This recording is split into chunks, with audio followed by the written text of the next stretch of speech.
Shalom, saudara yang kasih Tuhan Yesus Kristus. Kita kembali dalam program Bible Study CK7, di mana kita akan melanjutkan pembelajaran kita dari kitab Imamat. Hari ini kita akan membahas Imamat pasal yang ke-10. Nah, ada apa? Ada peristiwa apa? Ada kejadian apa di dalam Imamat pasal yang ke-10 ini? Tuhan sedang menyatakan kekudusannya kepada Imam Harun dan anak-anaknya. Bahwa kekudusan Allah tidak bisa dilanggar. Kekudusan Allah tidak bisa dibuat salah sedikit pun. Sebab kalau itu terjadi, maka Allah akan menjatuhkan hukuman. Nah, untuk lebih jauh kita mengerti akan Imamat pasal yang ke-10 ini, mari terlebih dahulu kita minta hikmat Tuhan, kita minta urapan Tuhan lewat Roh Kudus-Nya supaya kita dibuat mengerti maksud dan rencana Allah dalam hidup kita. Kitab Imamat pasal yang ke-10 ini. Kita hampiri Tuhan dengan kerendahan hati kita. Kita agungkan Tuhan, kita tinggikan Dia supaya Dia mengurapi kita.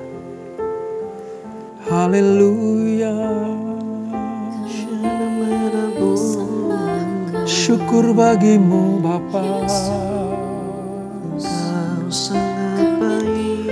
Syukur bagimu Tuhan.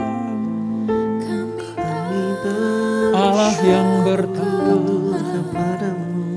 Oh, terima kasih atas hadirat-Mu. Terima kasih Tuhan, terima kasih Raja, sebab Engkaulah satu-satunya Allah yang kami sembah, Allah yang kami puji.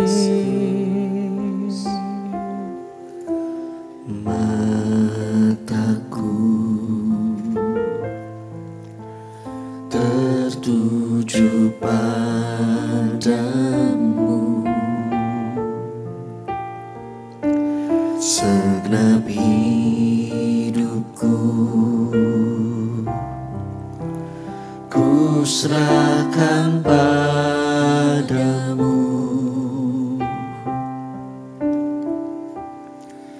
Bimbing aku masuk rencana-Mu,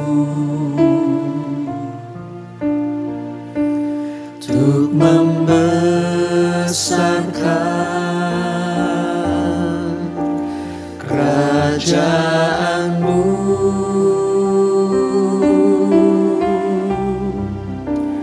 Ku mau mengikuti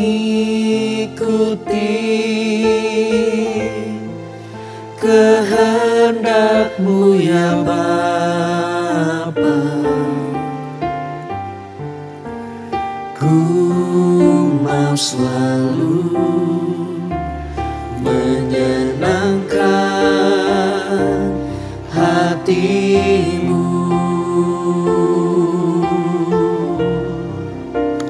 Ku mau mengikuti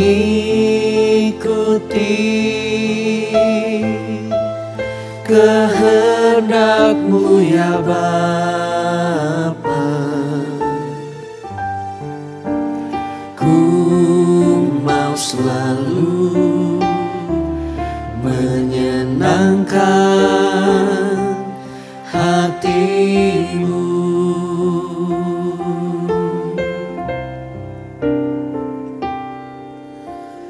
Mataku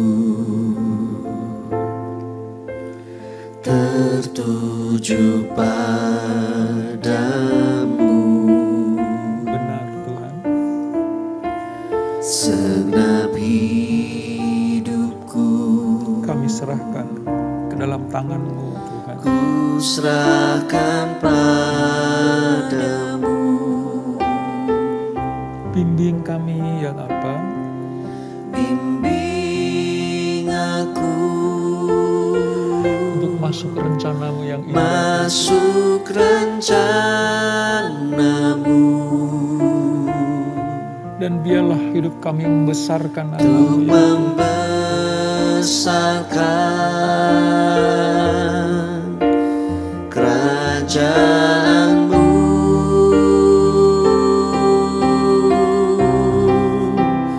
Ku mau mengikuti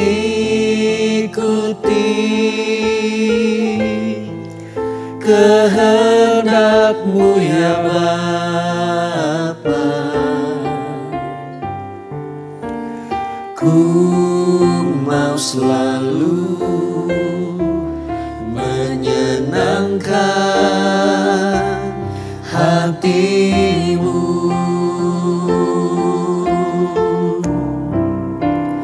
Ku mau mengikuti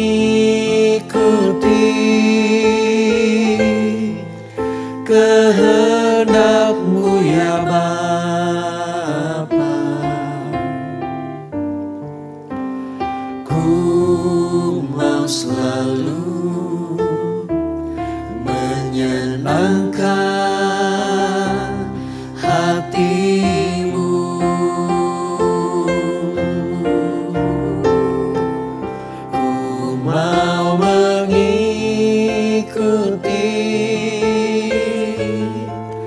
kehendak-Mu ya Bapa.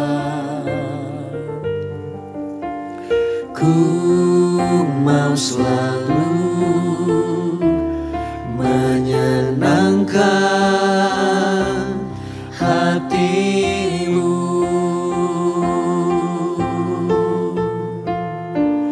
Ku mau selalu menyenangkan hati-Mu.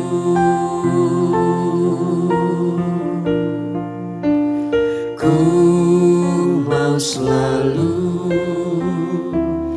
menyenangkan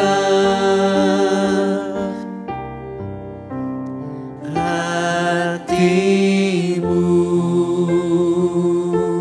Haleluya Tuhan. Nama Yesus. Haleluya Yesus. Ku mau selalu menyenangkan-Mu. Terima kasih Yesus.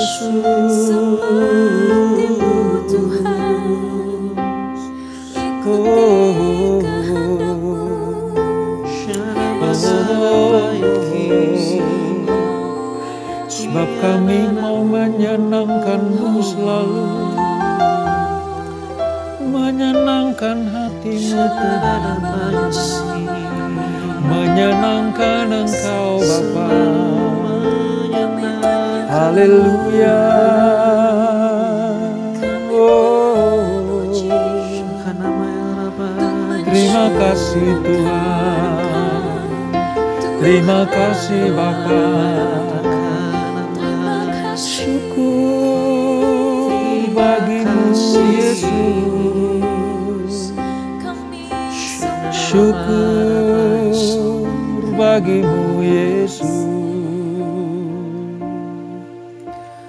Tuhan, ku mau menyenangkan-Mu. Tuhan, bentuklah hati ini jadi bejana untuk hormat-Mu.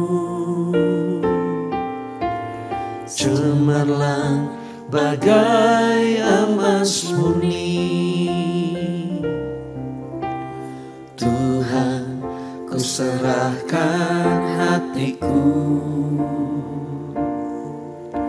Semua ku berikan padamu. Kuduskan hingga tulus selalu, agar aku menyenangkan-Mu, menyenangkan-Mu, senangkan-Mu. Hanya itu kerinduanku, menyenangkanmu, senangkan hatimu, hanya itu kerinduanku, menyenangkanmu, senangkanmu, hanya itu kerinduanku, menyenangkanmu, senangkan hatimu, hanya itu kerinduanku, menyenangkanmu, senangkanmu, hanya itu kerinduanku, menyenangkanmu, senangkan hatimu, hanya itu kerinduanku, hanya itu kerinduanku, hanya itu kerinduanku.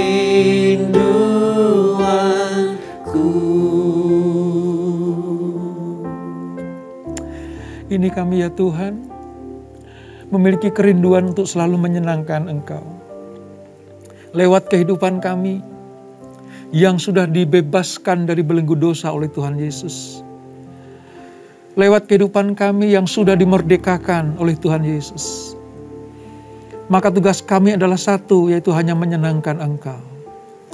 Apapun posisi kami, apapun keadaan kami, apapun panggilan kami, semuanya kami tujukan hanya untuk menyenangkan Engkau. Terima kasih Bapa untuk hadirat-Mu. Terima kasih untuk lawatan-Mu. Terima kasih untuk pengurapan-Mu. Sehingga kami akan mengerti apa yang Tuhan firmankan dan apa yang akan kami pelajari. Kami akan mendapatkan harta surgawi, yaitu pengertian-pengertian ilahi di dalam pembelajaran Bible Study pada malam hari ini. Urapi kami Tuhan, urapi hamba-Mu di dalam nama Yesus. Mari yang siap diberkati dan belajar. Sama-sama kita katakan amin. Baik saudara, mari kita buka kitab Imamat pasal yang ke-10. Saudara ingat pertemuan terakhir kemarin bagaimana kita belajar tentang Musa mengurapi, mentahbiskan Harun dan anak-anaknya untuk menjadi imam, keluarga imam yang bertugas memimpin bangsa Israel di dalam ibadah-ibadah, di dalam doa pujian dan penyembahan mereka pada Allah. Tentunya mereka sudah ditetapkan Tuhan, dikuduskan oleh pengurapan Musa, lalu mereka mendapatkan tugas-tugas atau jabatan-jabatan yang harus mereka kerjakan. Nah, ketika Musa mendoakan Harun, mengurapi Harun dan anak-anaknya, itu tanda legalitas bahwa keluarga Harun ini, dari suku Lewi ya saudara, itu akan menjadi pemimpin rohani. Tentunya standar-standar pemimpin rohani harus lebih lagi. Kekudusannya, ya, kelayakannya, ketahirannya, pengurapannya itu melebihi umat yang dipimpin.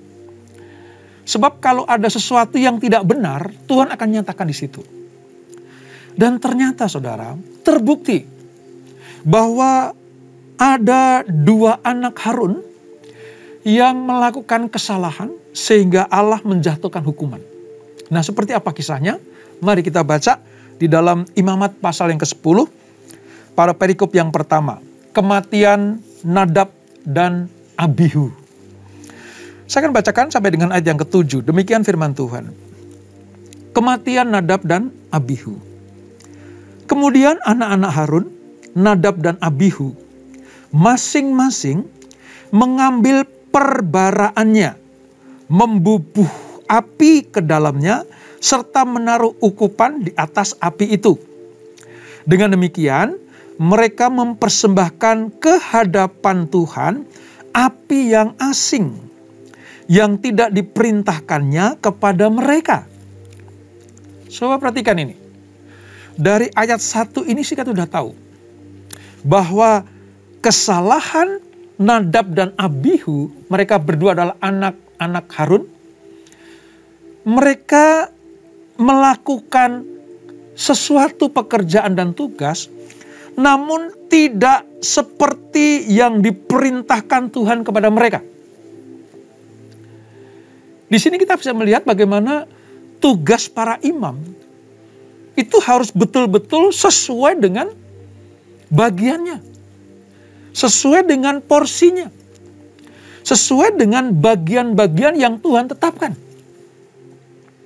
Baru ayat 1 saja kita sudah mengerti. Allah tidak main-main dengan para imam-imamnya, dengan para orang-orang yang dipercaya Tuhan untuk mengambil bagian dalam pelayanan di dalam kemah suci Musa itu, saudara. Kita lanjutkan ayat yang kedua. Maka akibat mereka melakukan yang tidak boleh mereka lakukan, keluarlah api dari hadapan Tuhan, lalu menghanguskan keduanya sehingga mati di hadapan Tuhan.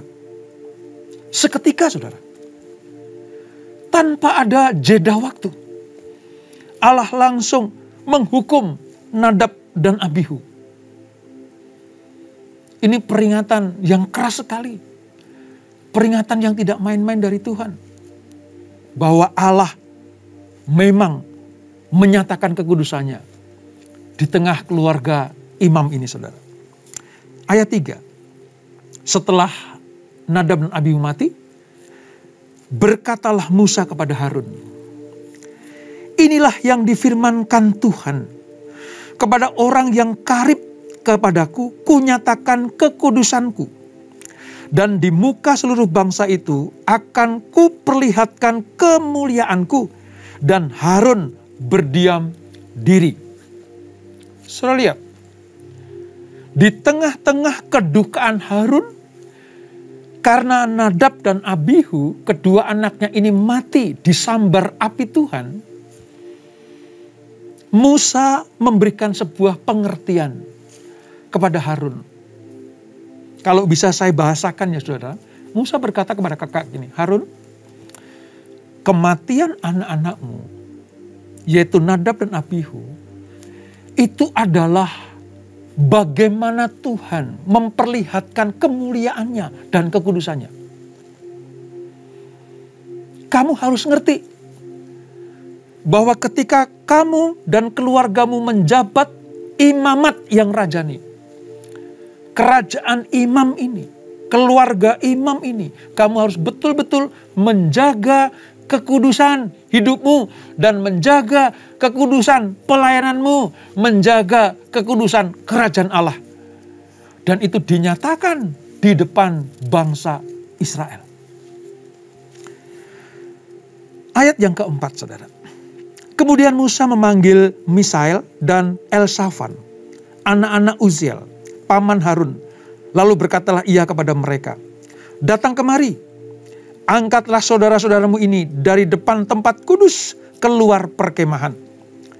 Mereka datang dan mengangkat mayat keduanya, masih berpakaian kemeja, keluar perkemahan seperti yang dikatakan Musa. Mayatnya langsung dikeluarkan, keluar perkemahan. Karena di tempat yang kudus itu, api Tuhan menyambar Nadab dan Abihu. Ayat 6. Kemudian berkatalah Musa kepada Harun dan kepada Eleazar dan Itamar anak-anak Harun, janganlah kamu berkabung dan janganlah kamu berduka cita, supaya jangan kamu mati dan jangan Tuhan memurkai segenap umat ini. Tetapi saudara-saudaramu, yaitu seluruh bangsa Israel, merekalah yang harus menangis karena api yang dinyalakan Tuhan itu. Perintah Musa jelas kepada Harun. Harun, anak-anakmu mati karena kesalahannya. Ini Allah sedang menyatakan kekudusannya. Kamu jangan berkabung. Kamu jangan bersedih. Supaya kamu jangan mati berikutnya. Tapi biarlah umat yang menangisi. Saudara bisa bayangkan, saudara. Harun melihat anak kandungnya. Dua-duanya mati seketika.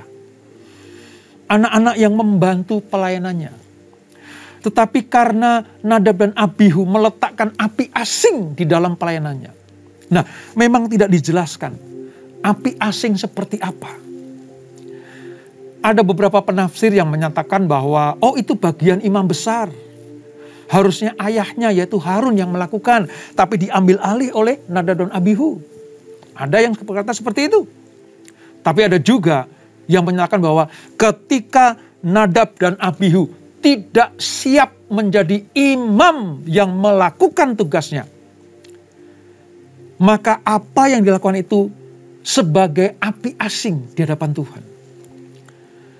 Penafsir yang kedua menyatakan seperti itu, tidak siap, tidak layak, tidak tahir. Lalu yang ketiga penafsir bilang begini, mungkin pada waktu itu Nadab dan Abihu dalam kendali atau pengaruh alkohol, yaitu anggur yang mengandung alkohol. Karena pada perikop berikutnya, saudara, kalau saudara lihat ayat 8 nanti dikatakan bahwa Musa memberikan peringatan larangan tentang minuman keras bagi imam yang menyelenggarakan kebaktian. Jadi banyak sekali penafsir yang menafsirkan tentang kematian Nadab dan Abihu. Tapi dari semua penafsiran itu intinya cuma satu. Kalau engkau tidak layak, tidak tahir, tidak siap, tidak sungguh-sungguh, atau bahkan dalam pengaruh alkohol, kemabukan, pesta pura, maka apa yang kamu lakukan? Apa yang kita kerjakan? Baik itu bentuknya dalam pelayanan, itu merupakan api yang asing di mata Tuhan. Ini peringatan keras, saudara.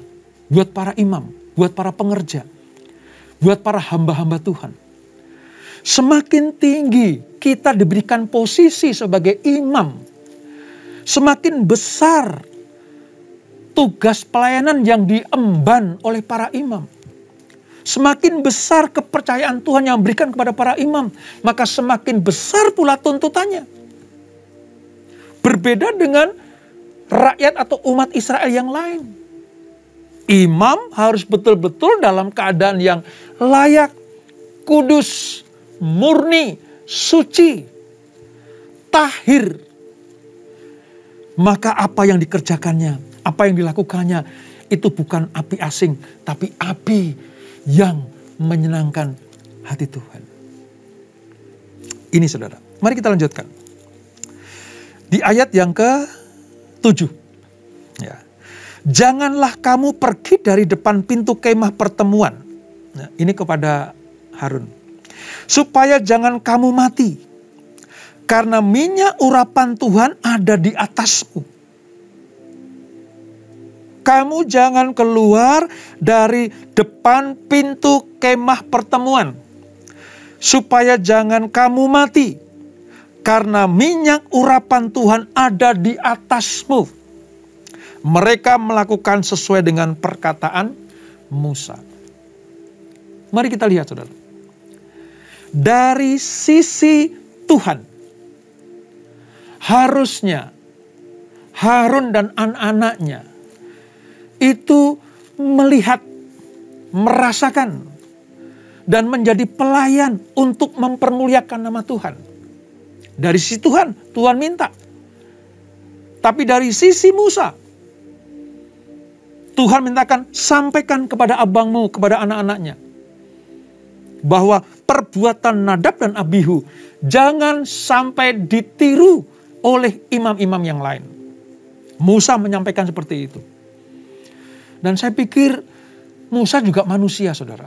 Apalagi yang mati ini adalah keponakan-keponakannya. Pasti sedih lah. Pasti merasa kehilangan. Itu Musa. Harun apalagi? Ini anak kandungnya. Ya, sekuat apapun seorang ayah kalau melihat anak kandungnya mati di depan matanya, maka kesedihan, duka cita akan terjadi. Tapi sekali lagi, mereka, baik Musa, baik Harun, baik anak-anak Harun sebagai imam, mereka harus membela kepentingan Tuhan. Supaya apa? Supaya keluarga besar umat Ibrani ini mengerti bahwa Allah yang mereka sembah, Allah yang mereka puja, Allah yang mereka layani adalah Allah yang kudus dan penuh dengan kemuliaan. Memang gak main-main, saudara. Tapi peristiwa ini membuat keluarga Harun, membuat bangsa Israel pada waktu itu gentar terhadap nama Tuhan. Sebab api yang diberikan, pelayanan yang diberikan oleh Nadab dan Abihu adalah tidak berkenan pada Tuhan. Dan hal yang menarik, saudara, kalau kemarin kita belajar bagaimana pentahbisan Harun dan anak-anaknya, itu persembahan orang Israel, itu dilawat api Tuhan, dan itu membuat bangsa Israel bersorak-sorai. Di pasal sebelumnya, pasal 9. Tetapi api yang sama, yang hasilnya dari Tuhan, di pasal yang 10, bukan menyambar persembahan, bukan menyambar korban di atas mezbah, tapi api yang sama menyambar Nadab dan Abihu. Sama-sama api Allah. Tapi yang satu membuat sorak-sorai, membuat kemuliaan dinyatakan, membuat bangsa Israel itu bersuka cita karena perkenanan Allah turun. Tapi sebaliknya, api yang sama yang dari Tuhan, bukan menyambar persembahan, tapi menyambar imam yang membawa persembahan. Bedanya yang satu membawa kemuliaan, yang satu membawa kematian. Jadi jangan main-main dengan api Tuhan. Supaya apa, saudara? Karena api Tuhan itu menyatakan kemuliaan. Di satu sisi mendatangkan sorak-sorai, kemuliaan Allah. Tapi di sisi lain tetap kemuliaan, kekudusan. Tapi mengakibatkan kematian. Hal ini harus dipandang serius. Setiap anak-anak Tuhan, setiap imam-imam Tuhan, setiap pekerja, pengerja Tuhan, dimanapun kita berada. Jangan main-main dengan tugas pelayanan kita. Jangan tinggalkan pintu kemah pertemuan. Sebab apa? Sebab api Tuhan, urapan Tuhan ada di atas kepalamu. Mari, khusus untuk para pelayan Tuhan, para pengerja, kalau engkau sudah diurapi Tuhan, kalau engkau sudah menerima kemuliaan Tuhan, menerima jabatan seperti Harun dan anak-anaknya, sudah diurapi, mendapatkan jubah pelayanan. Hati-hati.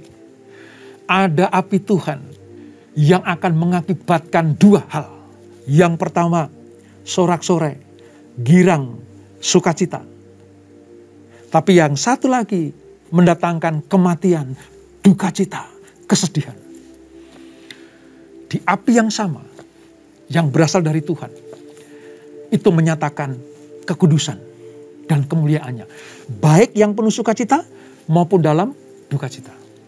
Itulah sebabnya mengapa Musa melarang Harun dan keluarganya berduka cita. Sebab para imam harus tahu. Inilah api Tuhan. Inilah kemuliaan Tuhan. Inilah apa yang Tuhan nyatakan kepada umat perjanjiannya. Kita pikir sadis Tuhan itu, saudara. Kita kadang membayangkan betapa teganya Tuhan. Ya, kesalahan apa sih Nadab dan Abihu itu? Kok sampai dia mati? Kok sampai dia terkapar menjadi mayat di depan kemah pertemuan itu? Karena Allah gak main-main. Sekali lagi, Allah tidak main-main. Kalau engkau tetap setia, melakukan hal yang benar, engkau melakukan dengan kebenaran-kebenaran ilahi, maka api Tuhan mendatangkan kemuliaan. Tapi kalau engkau main-main dengan pelayanan, engkau tidak serius, engkau sedang menghina Tuhan, maka api dari Tuhan itu yang akan membuat duka cita, dan kesedihan. Malam hari ini kita belajar bagaimana kematian Nadab dan Abihu bukan membuat kita jauh dari Tuhan. Lalu kita tinggalkan Tuhan. Aku gak mau menjadi pelayan. Jangan-jangan salah sedikit nasibku sama seperti Nadab dan Abihu. Jangan, saudara. Justru lewat pembelajaran ini kita harus semakin mengerti dan kita semakin mengasihi Tuhan. Seperti pujian yang kita nyanyikan tadi. 2 pujian menyatakan adalah menyenangkan Tuhan. Kita hanya pengen menyenangkan Tuhan. Dengan cara apa? Lakukan tugas pelayananmu. Seperti pesan Rasul Paulus kepada Timotius, anak rohaninya. Lakukan tugas pelayananmu. Baik atau tidak baik waktunya. Tetaplah fokus kepada panggilanmu. Maka api Tuhan yang jenis yang pertama tadi, yang akan membawa kemuliaan, sukacita, dan berkat yang melimpah.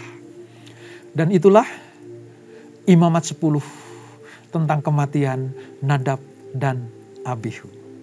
Kita tundukkan kepala.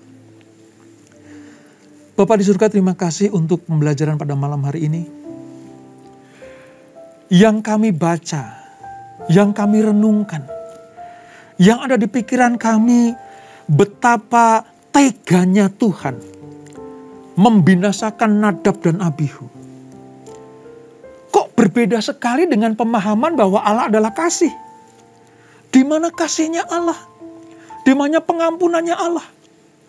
Kadang berkecamuk dalam pikiran kami. Tapi kami tahu sekarang bagaimana Tuhan menetapkan kematian Nadab dan Abihu karena kesalahannya, yaitu membawa api asing itu dalam pelayanannya. Itu menyatakan kemuliaan dan kekudusan Allah kepada Harun dan keluarganya, kepada bangsa Israel, dan juga kepada Musa, bahwa Allah yang menuntun mereka keluar dari Mesir untuk masuk tanah perjanjian adalah Allah yang kudus, Allah yang tidak bisa dibuat main-main, Allah yang tidak bisa sembarangan diperlakukan. Terima kasih Bapa untuk peringatan ini. Setelah kami mengerti, kami tidak ingin peristiwa Nadab dan Abihu ada dalam hidup kami. Justru kami akan semakin giat di dalam mempersiapkan pelayanan kami. Mempersiapkan hidup kami. Supaya kami membawa api pelayanan yang menyenangkan hati Tuhan. 2 peristiwa yang berbeda. Api yang pertama menyambar korban persembahan yang dipersembahkan bangsa Israel pada waktu pentabisan Harun. Dan itu penuh sukacita, penuh sorak-sorai.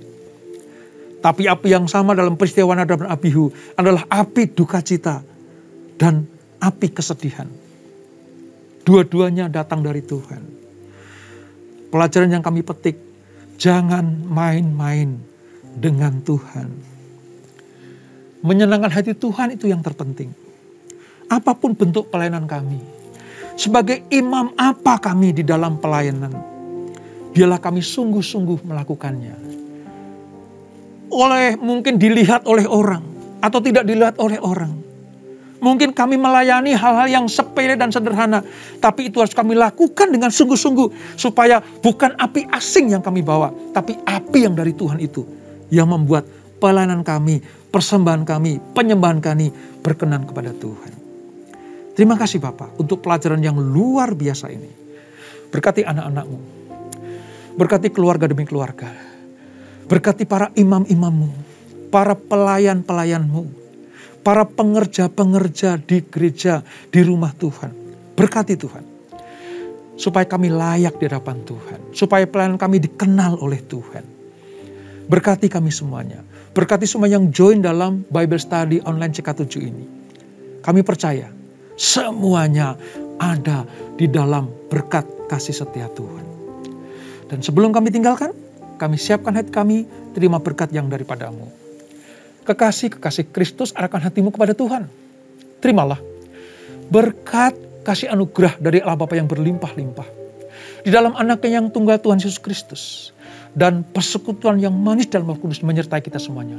Mulai saat ini sampai Maranatha.